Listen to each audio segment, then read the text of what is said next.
Hey guys, welcome back to another video. I wanted to do a video today going over the new Polarity ATI and AC4 settings since Connor hasn't released a video yet. There's been a lot of questions about that, okay? So the new Polarity update, let's get into it, okay?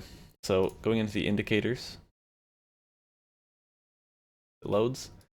So obviously you guys know the RSI lines, those are very basic, but looking at AC4 itself, we're gonna start, so you can turn off or on any of these. These are just visual, whatever you'd like. Okay, same with the volume profile. But the imbalances, you're gonna turn this to horizontal. Okay, you need this on horizontal.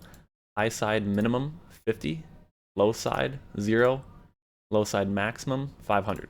Okay, this needs to be on multiplier.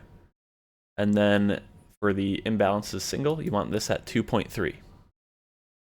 Keep going down. Your imbalance is stacked within bars, put that at 3. Your imbalance is absorption within bars, turn this to 1.5. Your ticks per level, this needs to be at 4. The derived areas, this is going to be on imbalances, and the number is going to be 2. And then show absorptions on maximum filter, just put it to a high number, minimum, put it to 300. And then everything else is just personal preference, okay? Then you can apply that, click OK, right? And your chart should look something like this, right? Now for the polarity settings, this is what everyone is a little bit weary about, okay? So the minimum imbalance volume used to be a little bit higher, it used to be 125. I've been testing it. We are lowering the imbalance volume, so you can test it out. I tested it out at 50 this morning. It was definitely a little too much. Too little of volume. Now, this still needs to be confirmed by Connor, but it is lowered. So it's not 125 anymore. So it's either you can try 50, you can try 75, or you could try 100.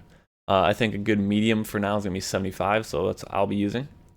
The adversary detection is going to be increased. We're going to put that at 5.7. And again, this is subject to change, okay, from Connor. But he did mention he is increasing this, so this is the number that we should put it at for now. Okay. Your imbalance calculation mode, put this to horizontally. Put 1 tick gap imbalances. Your imbalance calculation method needs to be on alternative and not default. Your tick stacking needs to be 4. And then everything else can leave the same. Okay, you enable that. There you go. And, you know, if you click arm, I just randomly armed there, but you see we did almost instantly get into a trade there. It's obviously not working to our favor by any means, but we got the sell imbalances. And again, it depends on your ATM strategy, right? On, you know, if you win or lose the trades a lot of the time, because this ATM strategy is a very tight stop loss. It's only a 4-point stop loss, so it does not give you a lot of room for error. Okay, but as you can see right there, we just got a win. So you can see that it does work good in these conditions. The minimum volume, again, can be subject to change, but these are going to be settings that will help you get filled a little bit more and should help you with the new Polarity update. So hopefully this helps. And also remember, we have the new Polarity course released now, okay? So if you want to learn more on how to trade NQ properly, then definitely take a glance at that course. And also remember, join the Discord. We have 20% off for a few more members. And remember, we look at Polarity every day. We give great analysis. So hope you guys enjoyed this, and leave some comments, questions below. I'll see you guys.